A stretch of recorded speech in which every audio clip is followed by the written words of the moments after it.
Welcome. You are listening to The Creative Spark.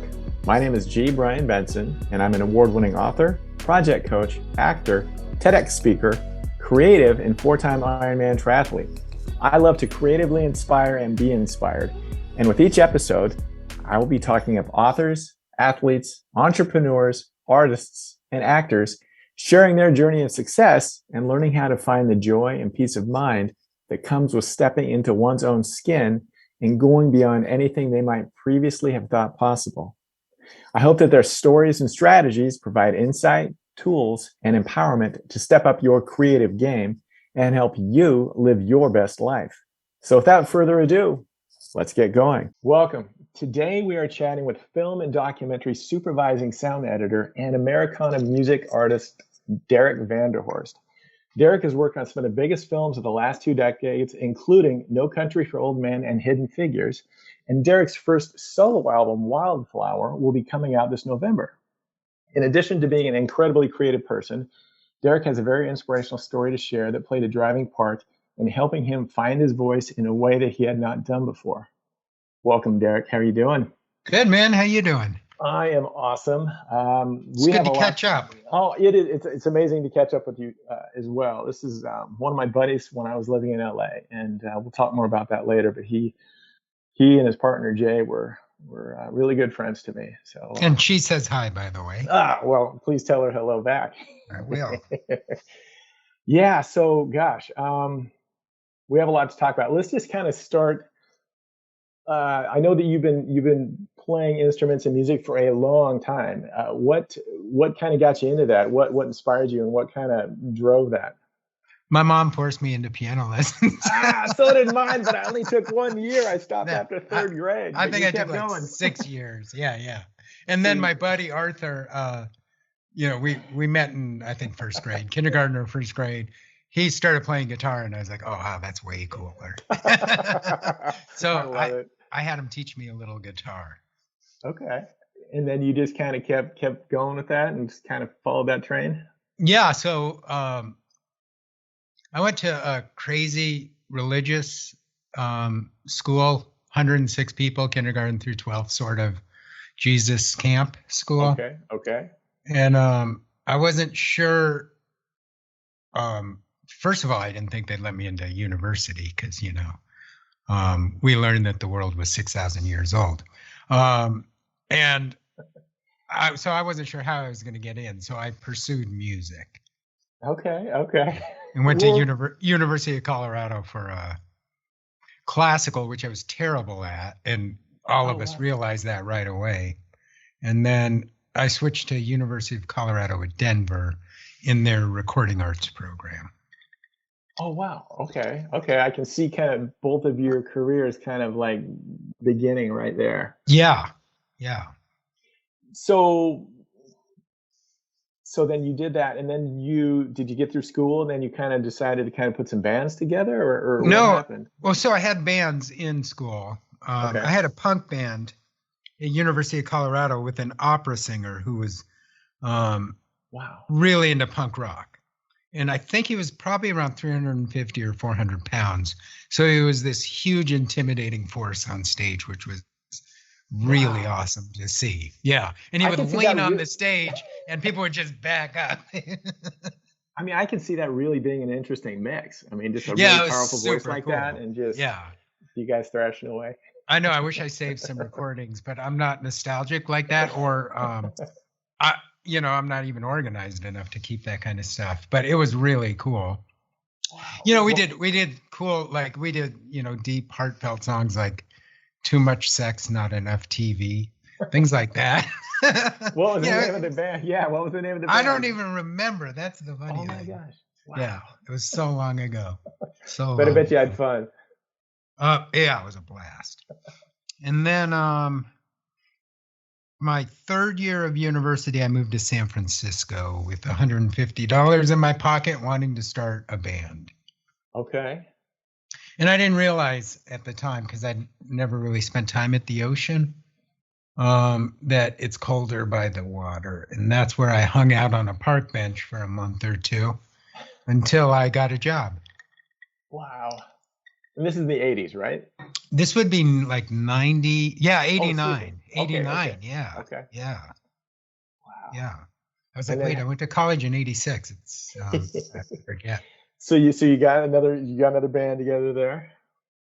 Yeah, I got a band called the Rosemaries.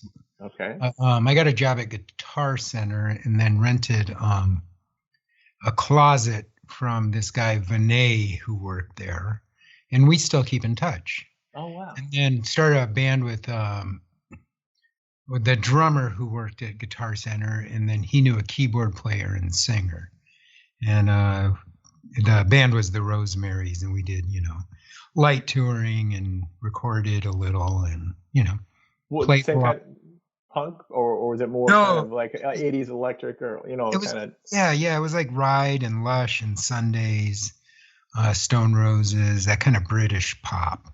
oh, nice. Yeah, Okay. And because then my as skills get better, I think your music changes. you have more options.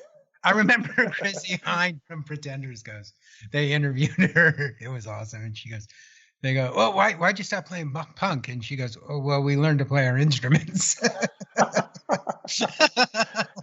Oh, that's so true. That's Yeah, but hilarious. punk is like, and I'm not saying that they don't know how to play their instruments because it's awesome. Like Yeah. it's kind of my favorite. Like going back and listening to the Circle Jerks or any of those kind of the Ramones. It's Right. all Yeah. yeah. Oh my gosh. So then did you make your way to LA then, or how long were you in San Francisco? I was there a couple of years and then kind of got itchy for change, Hmm. and then came to LA and worked at guitar stores or whatever, kind of just to make it, and then ended up at an internship at a company called Hard Copy. It was a TV show. It was kind of the first tabloid television. I think I remember it. I don't remember really watching it, but I remember the name. Yeah, it was it's like any of those tabloid TV shows. It was an early version of that. And I held boom on that and then started booming for some movies and things. And then decided I wanted to do more post-production. So I was thinking about getting into that. And then my grandmother was dying and she was like, you just have to get your degree. That's all I can. So I went home for a year, finished my degree in the recording industry program at CU Denver, and then came back. Do you think having your degree helped you get back in, or were you kind of already making some good inroads prior to that? I think it did. I came out for an internship at a place called EFX, which is no longer in existence. And my car broke down the first day and I was late, so I got fired.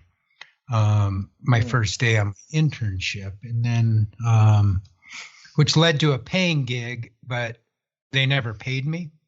So I worked there for like 6 months. And then at the end, we all kind of just went into the building and took a bunch of equipment out because the owner fled to Europe. And we each took a piece of equipment so we could sell it and kind of pay our rent. Damn. And at the same time, I was interning at a place called DSP during the days, mixing Foley at nights at this other place. And it was like 16, 18-hour days. And what I didn't realize at the time, I was like, oh shit, 2 jobs, that's a lot. Because that's kind of the hours you spend with one job in film. Right. I mean, that led to the almost strike that you guys had recently. Yeah. It was pretty brutal hours for sure. Well, there's so many different, I know that I'm kind of confused by a lot of it, and so I'm sure some of my listeners are as well. There's a lot of aspects of sound editing. Can you explain some of the different parts, like the sound design, sound mixing, Foley, all that kind of, break it up for us? Yeah, so when they film on the set, a lot of times, especially now, even more than 30 years ago, they're using 2 or 3 cameras at once. When it was filmed, they generally used one camera. So now they can shoot the close-ups and the wide shots at the same time because of the way they can zoom on these new cameras. So sound is primarily, not always, but primarily lavs when they're shooting like this.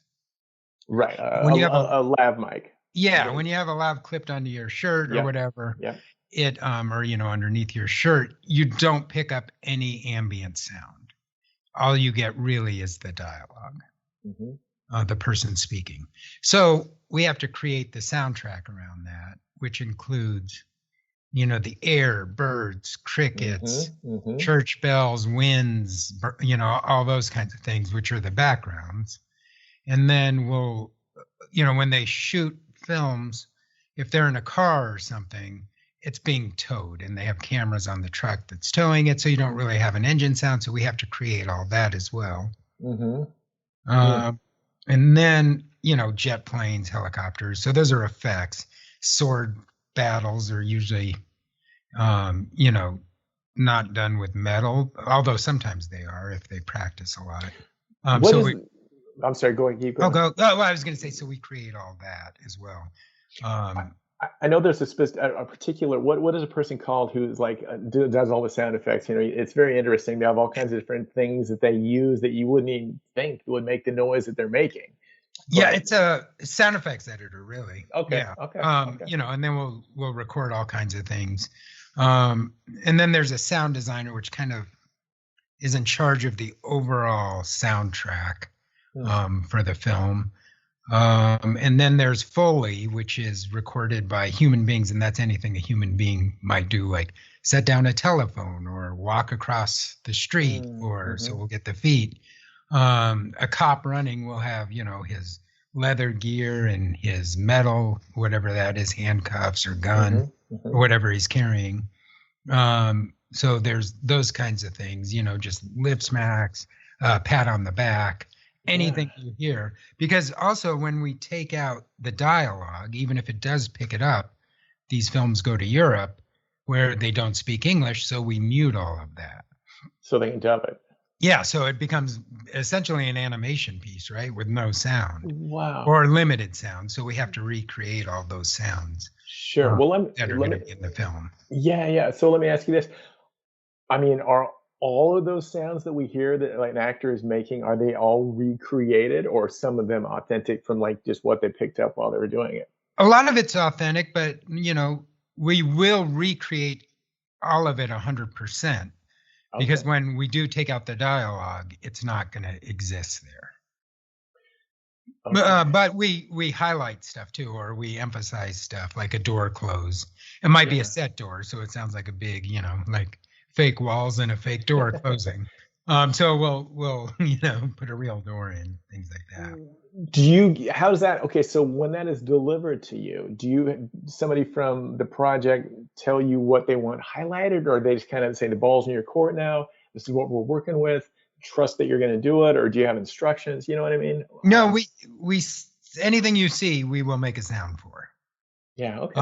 And then we will have discussions on kind of designy things like, if you're working on a Matrix movie or something like that, or Terminator or whatever, we'll have general concept kind of ideas with the director. We'll also have discussions about what dialogue they want to replace, any new lines they want to put in, dialogue we want to replace for technical issues.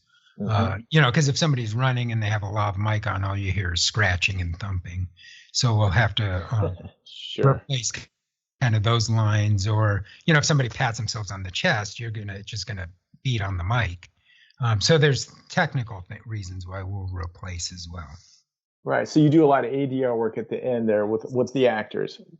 We do. We try and use other takes, so we don't have to do a lot of ADR. But and honestly, like most movies, they want to, they're like, oh, we should write a line for that. And so the movie's kind of being written even after it's done being shot. So on the back of a head, we might throw a line in. Or there's times where you're like, oh shit, that obviously isn't what they said.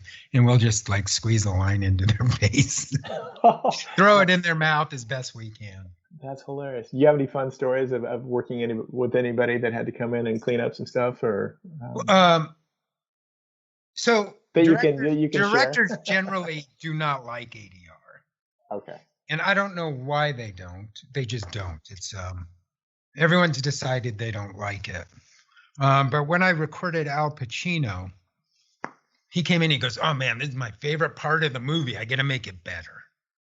But he was being serious. Yeah. Wow. Absolutely. Nice. What movie was that? Stand Up Guys. Okay. Yeah. That's interesting because I bet a lot of them just like, man, this is the last thing I want to do. It is. Because they're done filming and just like on to the next thing, or they're taking a break or whatever. I've had actors cry on the ADR stage. Oh, wow. Literally break down into tears. Because it's unnerving for them. The ones who are it's a lot of pressure. I mean, they're watching the film while they're trying to match their dialogue, right? Their inflection, their projection, their like everything. Stressful. Stressful, but the ones who have done music and things are amazing at it because they hear it and they can repeat it just like, they're singing a song or something. Mm-hmm. And then surprisingly, like if they go in with the right attitude, it's always great. It always helps the movie. Yeah. Energy's everything, man. Yeah. And, if they go in with the other attitude, then it's always bad. Like life. Yeah, right. Yeah. So you've worked on a lot of big films. Like I mentioned earlier, No Country for Old Men, Hidden Figures, 300, talking about the sword sounds, and Ray, just name a few. What has that been like, and what is the difference between maybe a big budget film and something that's like a really amazing documentary, but that's funded? It's completely different. Budget is the big thing. Like just time. On like a Terminator or something, you've got a year. 300, you've got months and months. Things like that. On the smaller films, you get less people and much less time. Okay. The good part of that is you get to control kind of the soundscape more. So I might, especially on documentaries, I might do the effects, backgrounds, and the dialogue editing, all of that, and then mix it. And then on some of the bigger films, I might just mix the dialogue and music, or just mix effects rather than mixing the whole thing. Wow. So fascinating. So you were invited to become a member of the Academy of Motion Pictures. So do you get to vote for the Oscars? I do. What is that like? Is that a fun process for you? It's one of my favorite things. We go to, and this is definitely, I feel spoiled. And look forward to, we get to go to the screeners. They hold them for Academy members at different places. And generally the actors and directors will show up. Not last year because of COVID, but the year before, like we went to one with Elton John and Bernie, and they were talking, and then they hung out afterwards. So like when you get things like that, you feel definitely spoiled. Mm-hmm. Yeah, and it's the glory of this job, really, like Hollywood, whatever. Magic is you sit in a dark room by yourself for 360 days a year, and then 5 days is you actually get to go out and walk the red carpet and enjoy it. Yeah. That is such a big yeah. It's like, oh wow, that must be amazing. And it's like, well, I sit at a computer in a dark room by myself for. And then mixing is the weirdest thing, because you might have 20 people behind you, all like kind of barking out requests, like, oh, turn that up, turn that down, oh, get rid of that, I don't like that line, can you make that, can you clean that up, can't hear. So you have to kind of like, it's one of the few jobs where you're sitting at a desk and people are just yelling at you from behind, telling you what to do. Great. So it definitely takes a personality type to be able to handle not only the stressful part of it, but also kind of decipher the most important requests. Yeah.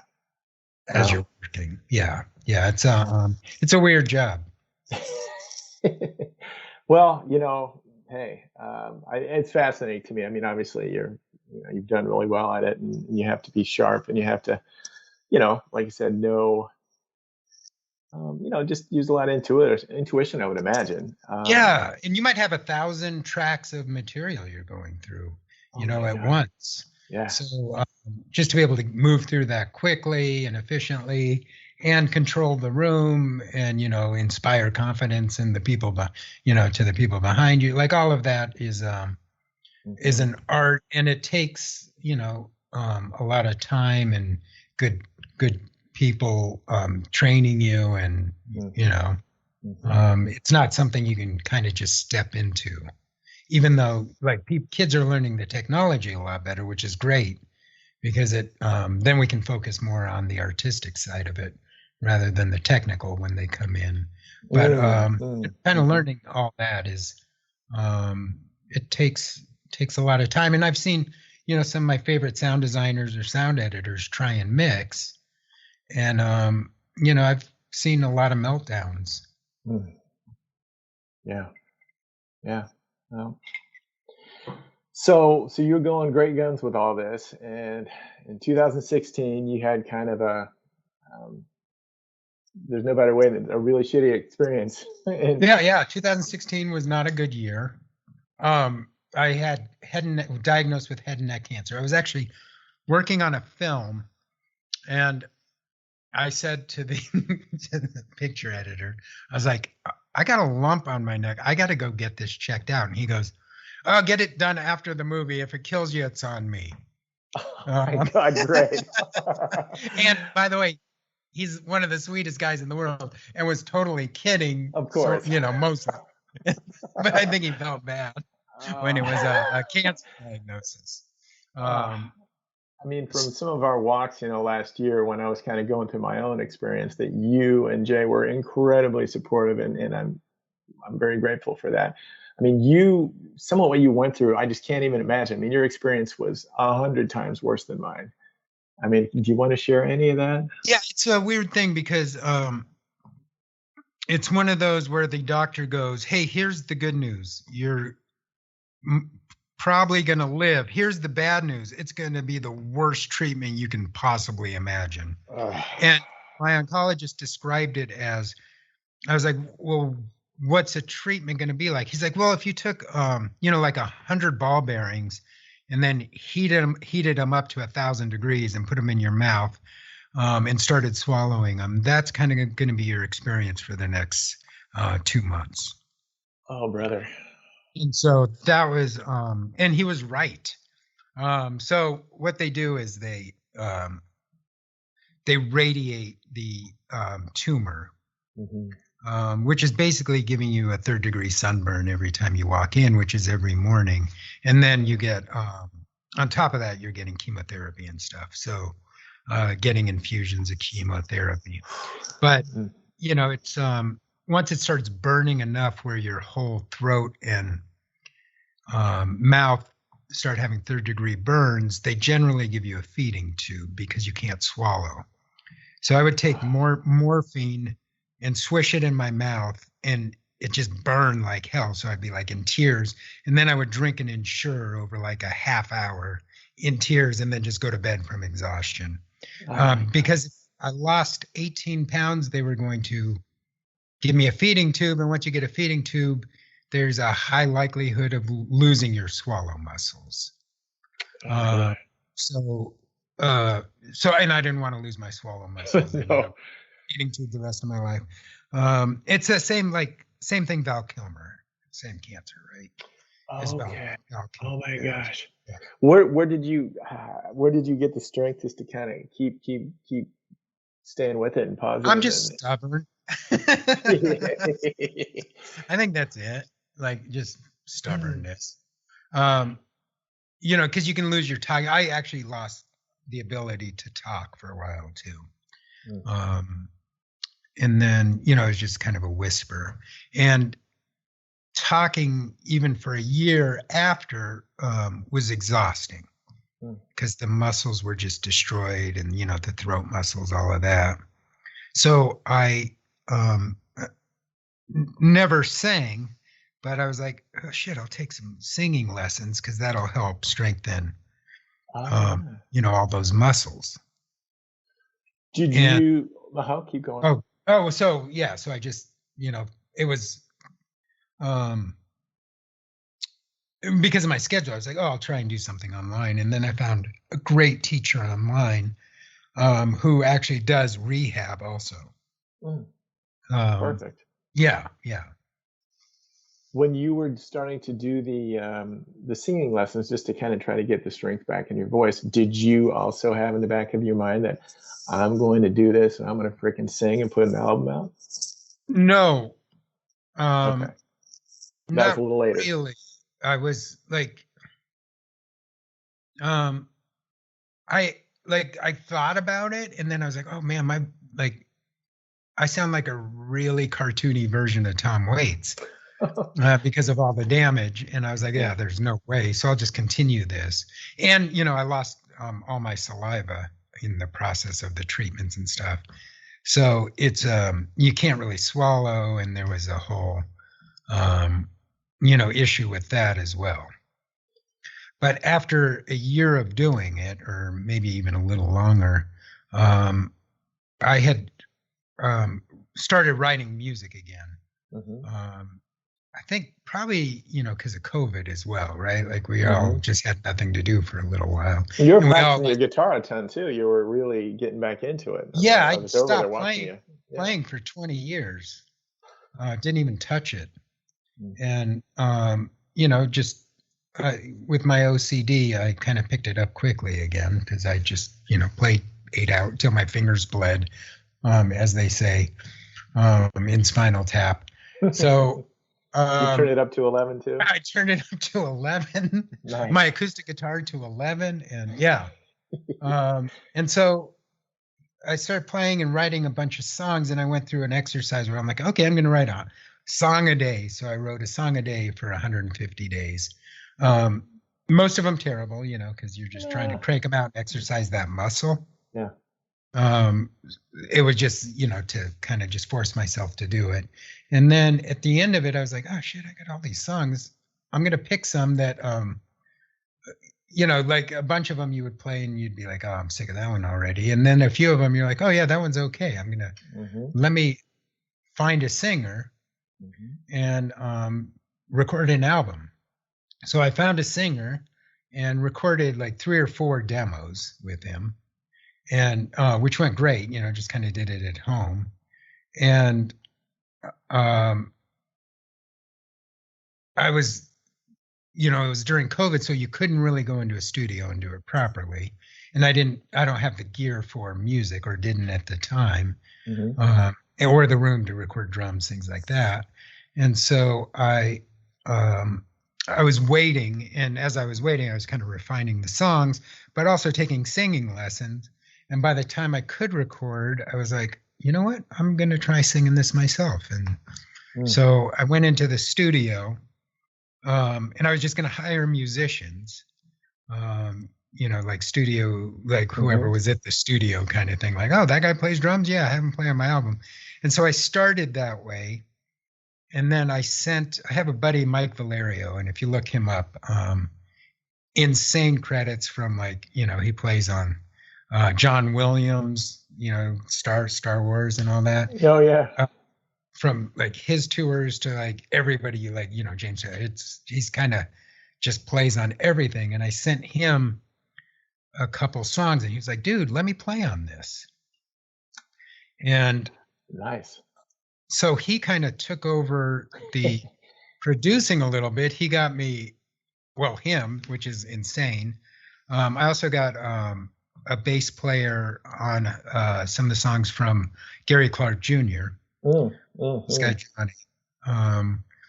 And then I don't think he plays with Gary anymore, but he played with him for years. And then I got Gabe Witcher, who is one of the top fiddle players, like bluegrass fiddle players of all time. Like he's incredible. Wow. Then this guy Jimmy Paxson on drums, and he's on tour with Lindsey Buckingham right now, just to Oh, give you wow. what kind of drummer he is. And he's crazy. Like when first day he came over, he's like, "Oh, will you help me unload my van?" I was like, "Yeah, sure." He had 3 trash cans in his van. I'm like, "What do you have 3 trash cans for?" He goes, "They all sound different." Oh my So he ended up gosh. playing trash can. Like it took us an hour and a half to move all the shit out of his van and set it up in the studio. Not including a drum kit, just stuff. Oh my gosh. So it was fascinating. Like it was like Yeah. Bertolt Brecht, Tom Waits kind of land, Oh working my with him. gosh. Yeah, and he's amazing. We've become good friends. So what was the recording process like? Were you nervous? Were you like a kid in a candy store? Or were you just wearing a huge smile knowing how much you went through to get to that place? Well, so it was very telling because when I started singing lessons a year and a half before that time, I could sing maybe one line without choking. Mm, And we went in the studio, and I think I cut 8 or 9 songs the first day, guitar and vocals. that's amazing. Yeah, and the mixer was like, shit, I've never seen anyone be able to sing that long without hurting themselves. And I attribute it 100% to my teacher, of course. Mm. Well, I mean, and all the countless hours you Yeah, spent the hours, practicing. like he's so all he cares about is you not injuring yourself. Mm, So all his exercises and everything are around developing strength and coordination with all your muscles. yeah, Yeah, so it went great.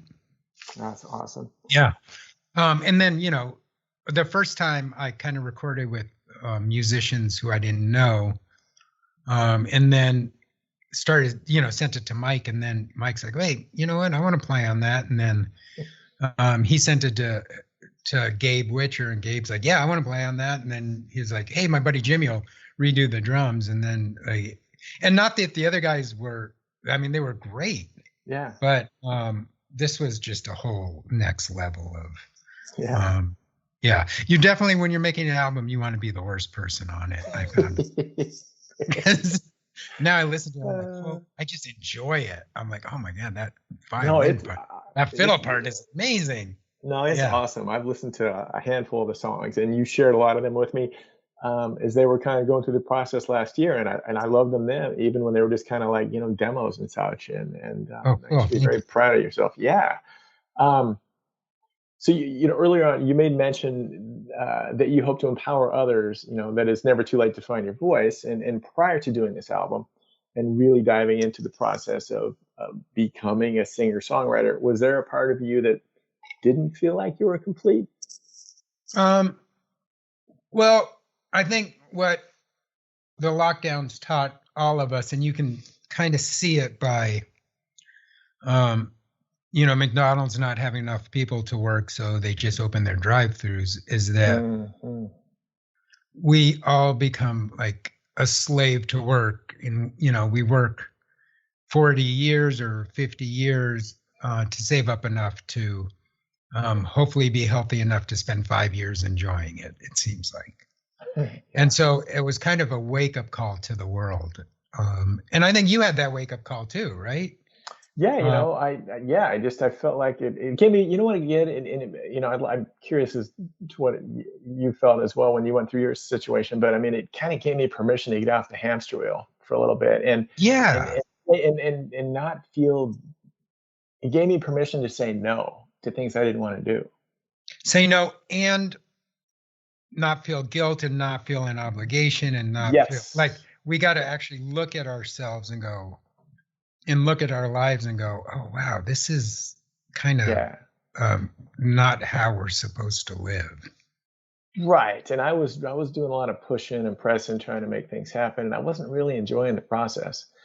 And so I kind of stepped off for a little bit. And as you know, I went on, that 5.5 month RV trip around the US, which just really healed me in a lot of ways, but it also really just kind of gave me my creative mojo back. And it just made me really connect with others in a way that I'd never connected before. And so it gave me a lot of gifts. And for that, I'm really grateful. Right? I mean, even though it's America, right? It's like there's Yeah. so many cultures. Oh my gosh. Yeah. From like city to city, even. Like, I mean, even in LA, if you go from here to Palm Springs, it's a totally different culture, or San Diego, or Yeah. Bakersfield, or San Francisco. And then doing that across Malibu. the country.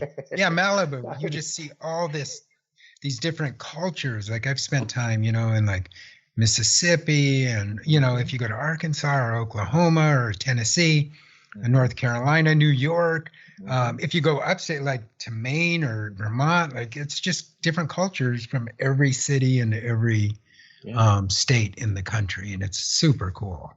Yeah, I'm so grateful that I listened to my intuition and did that. Yeah, because we get in our bubble, right? For sure. And we can't see out of it, and that's kind of what's going on in the world today, with all the, it's kind of a reawakening. Yeah. And it's super cool. And then the people who are, all fighting each other, they haven't been out of their bubble enough, and they need to get out and go see that everyone's pretty cool. Yeah, we all want the same thing, man. We all want the same thing. To love and be loved. Yeah. Yeah, we're like puppies with just treats and love and some sleep. Yes. Yeah. So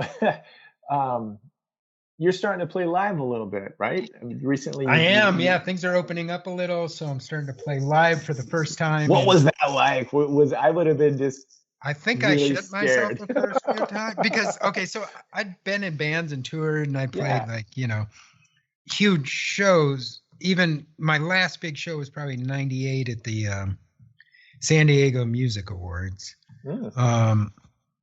And I think probably one of the last times I touched a guitar, maybe 98, 99, I can't remember which year it was.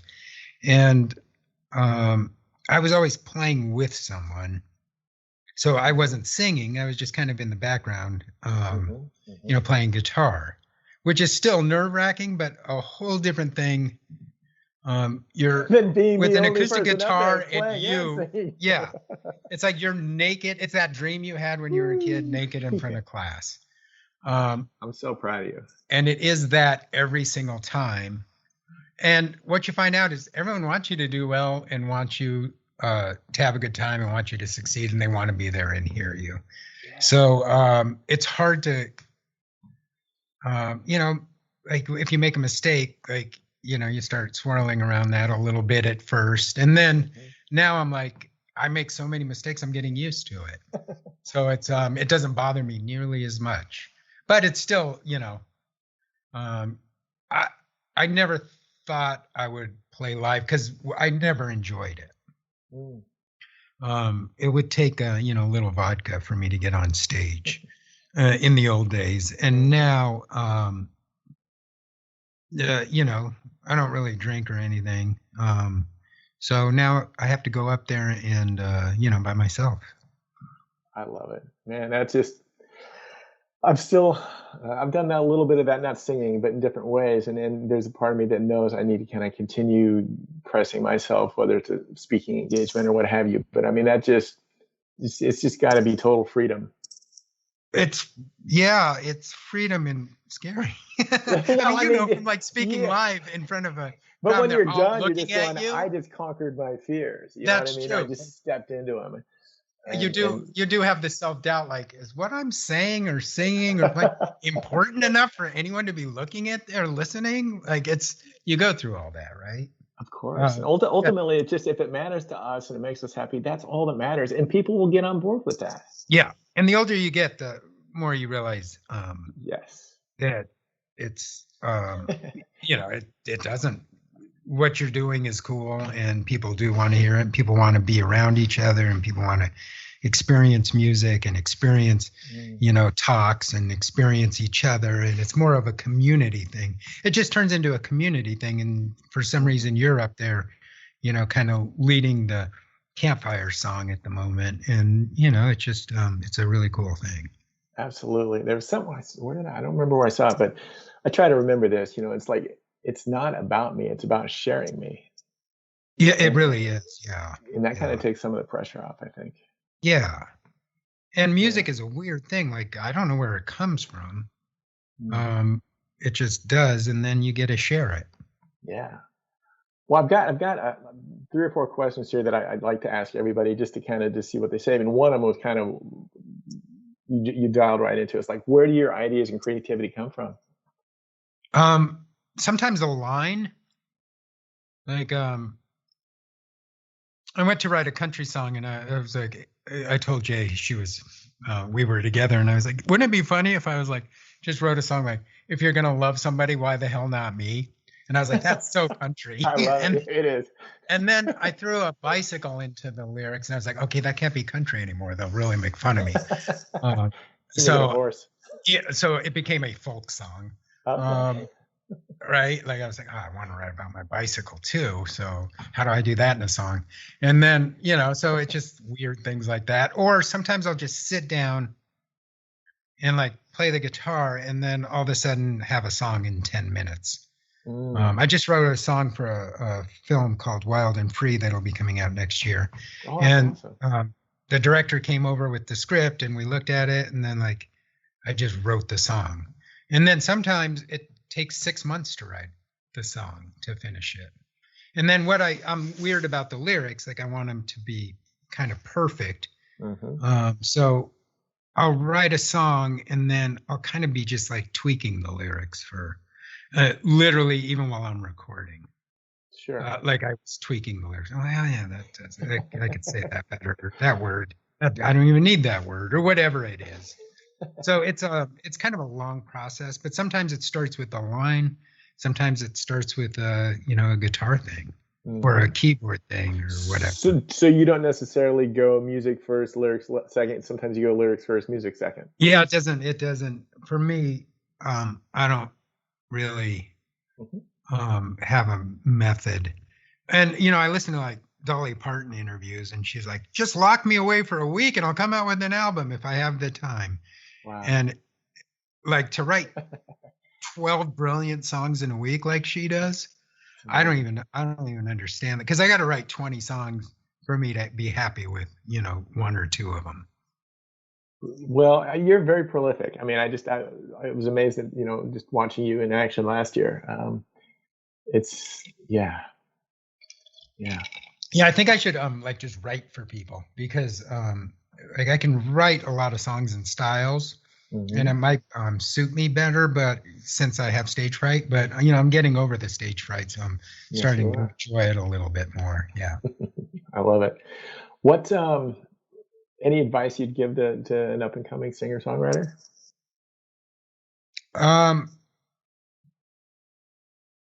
So for singer songwriters, like, and there's so many of us, and I'm like at the bottom of my career, like I'm not, but what I hear is like importance in lyrics rather than story in lyrics. And I think what does that mean? Like you're trying to say something important, which I think is better told in a story. I think the storytelling aspect of music for singer-songwriters is the most important thing, more than melody, chord, anything. Is just like you listen to the greats. You listen to like John Prine, right? Not a great voice, not a great guitar player, a great songwriter, which made him had a great voice and made him a great guitar player. Yeah. Because his stories were so cool. And Tom Waits, like Nick Cave. Yeah. Like you listen to these kind of like masters of the craft. And it's pretty incredible. And there's so many good, I should have put a list together, but like Isaacoff, like all these guys, like new singer-songwriters in the last 10 or 15 years. Elliott Smith, right? Like he kind of probably set this all in motion again, because the singer-songwriter, we had like singer-songwriter, and then it kind of went to disco, then it kind of went to punk rock, and then rock, and then we had the shreds of Eddie Van Halen, which was awesome, that kind of music. But then where was music going again, right? And then Elliott Smith comes along, and we, hear Good Will Hunting, that soundtrack, and it kind of spurred the singer-songwriter again. Mm. Yeah, I guess like a Jack Johnson and Donovan Frankenreiter and some of those guys like that.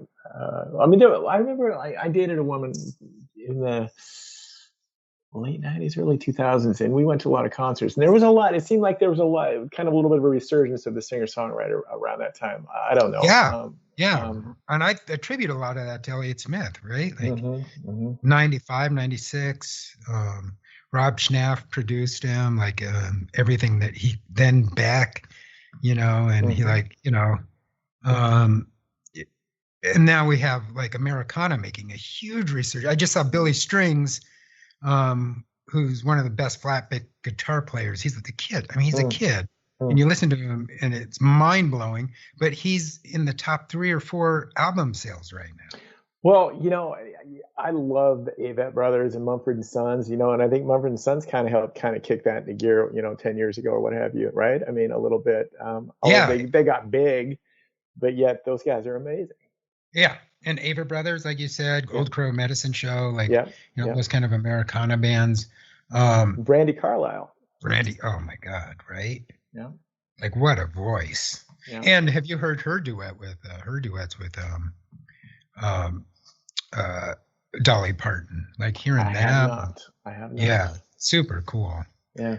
So yeah, there's a whole world of music. I remember going through a phase of music where I was like, I don't like anything new. I would just listen. I'm like, just give me some Simon Garfunkel or whatever. Right. And I would just put on some old, I grew up in the 80s, so I love The Cure and the Smiths and REM and Depeche Mode and all of that as well. But there was a period where I was like, and now the last 10 or 15 years, like it's amazing again to me.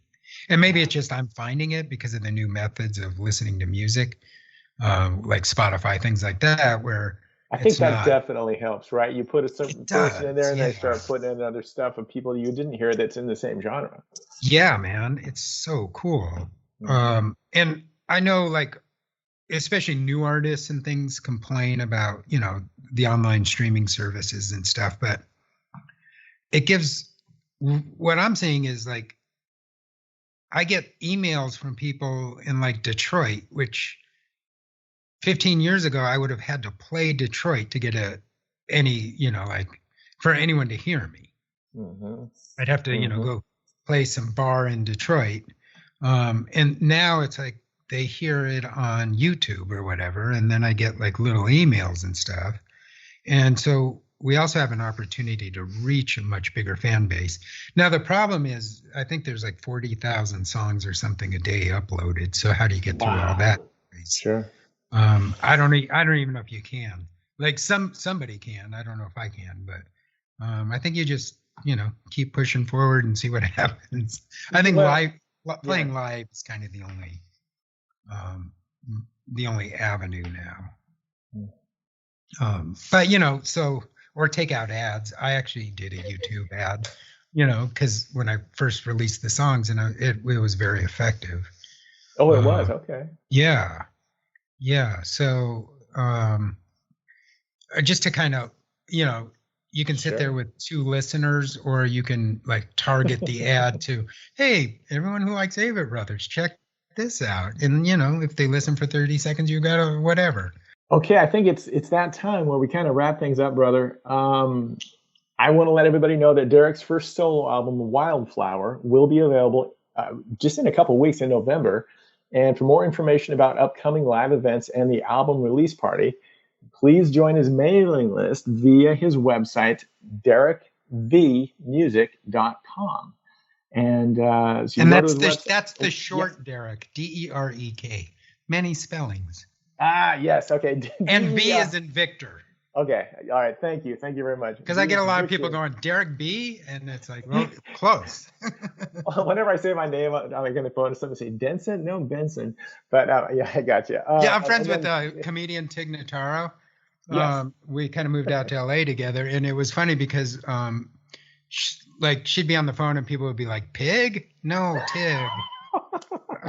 They would always get her name wrong. Oh my God. I get it. Yeah. Okay. And he has a Facebook page, Derek V Music, and an Instagram handle is Derek VH Music. Yeah, So V wasn't available. Some yeah, guy's not been active for 10 years, and I don't know. Do I contact him? I don't know. That's why I need professional help. We'll leave that one alone. But so you've been very kind. You're gonna sing us a song and lead us out of here. So I will just be quiet and you do your thing. And thanks again, brother. It was Yeah, a thank you, lot of man. fun chatting. Yeah, my pleasure. I'm gonna. Should I set this song up for a second? Sure. So my buddy, because you remember I went to crazy religious school. He was out visiting, and we went to a restaurant in Santa Monica. And I think I met him when he was 5, I was 6, or we were both 6. I can't remember, but and we had another buddy who came into the school when he was 7, so a year later, Jimmy. And then I was like, man, I still have his mom's phone number because neither of us had talked to him in like 10 years. So Arthur goes, give me that number. I'll call her right now. And he called her and found out that he had just passed away. And then right after that, COVID hit. So this was kind of a song inspired by all of that. Okay. And it's called It's All Right. And I think it's on YouTube. I put this one up, like a preliminary version of it. So if anyone wants to go on YouTube and listen too, with a sweet violin and bass and percussion.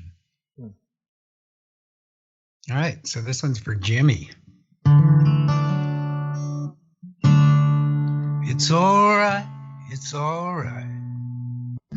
If you're leaving here tonight, it's okay, it's okay. If you haven't got the words to say, it's a long way to go where I don't know.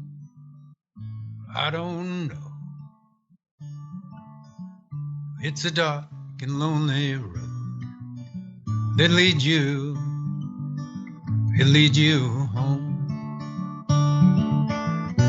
And I wonder where you are tonight. I wonder if we'll be alright. Tell me, do the stars shine bright and light your way?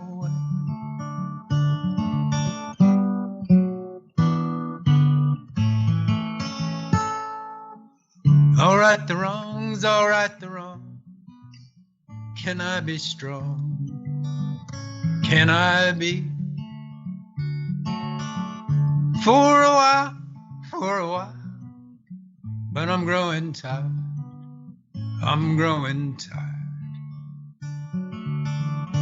Are you happy? Are you sad? Do you love the friends you have? Come along.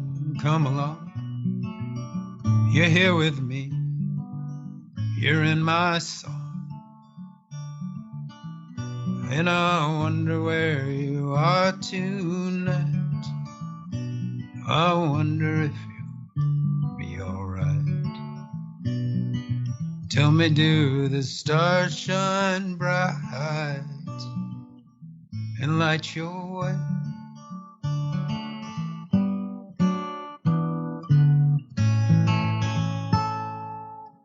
Well, will you go? And will you know you're not alone? You're in my heart, you're in my song. I am with you all along. The winds will chase the rains away. The morning brings a bright new day. And I wonder where you are tonight. I wonder if we'll be alright. Tell me, do the stars shine bright and light your way?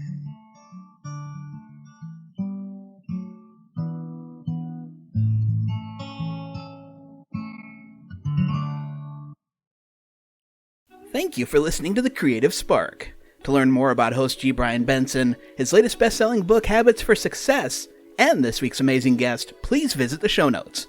And we love building community, making new friends, and spreading the goodness, so don't forget to subscribe to this podcast and share it with your friends and family. Until next time, as Brian always says, be well, be creative, and always be yourself.